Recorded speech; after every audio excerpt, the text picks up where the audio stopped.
பல்வேறு கனவுகளை சுமந்து பல்கலைக்கழகத்திற்கு வரும் மாணவர்கள் தங்களுடைய கற்றல் நடவடிக்கை நிறைவடைந்ததன் பின்னர் வாழ்க்கையில் தங்களுடைய பெயருக்கு பின்னால் பட்டதாரி என்ற ஒரு பட்டத்தை மாத்திரமே பெற்றுக் கொள்கின்றனர்.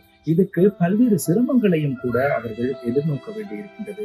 இருந்த போதிலும் ஒரு சில மாணவர்கள் பல்கலைக்கழக காலத்தில் ஏற்படக்கூடிய மன அழுத்தம் காரணமாக தங்களுடைய உயிர்களை மாய்த்துக் கொள்ளக்கூடிய நிலைமை ஏற்படுகின்றது.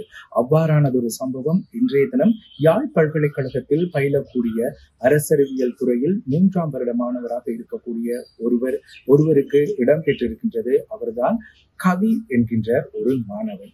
யார் இந்த கவி?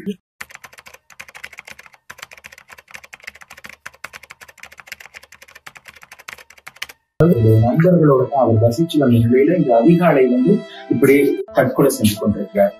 இந்த சம்பவம் தொடர்பில் அவர் அறையில இருக்கிற ஒரு நண்பர் எங்களோட பேசுவார். வணக்கம்.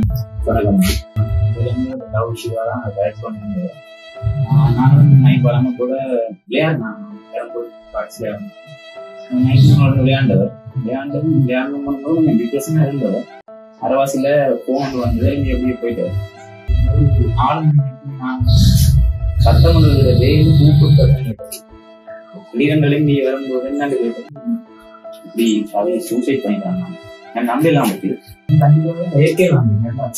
நேற்று போய் ரகத்தை போயும் இன்றைக்கு தூக்கில்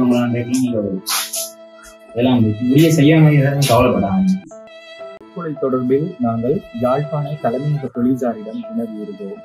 காதல் விவகாரம் காரணமாக குறித்த மாணவர் தற்கொலை செய்திருப்பதாக ஆரம்ப கட்ட விசாரணைகளில் தெரிய வந்திருக்கின்றது. ஆகவே காதல் விவகாரத்தால் தன்னுடைய கல்வியை இழந்து, தன்னுடைய சமூகத்தின் எதிர்பார்ப்புகளை இழந்து, தன்னுடைய உயிரை இழந்து இன்று இந்த மாணவர் வெறும் சடலமாக காணப்படுகிறார்.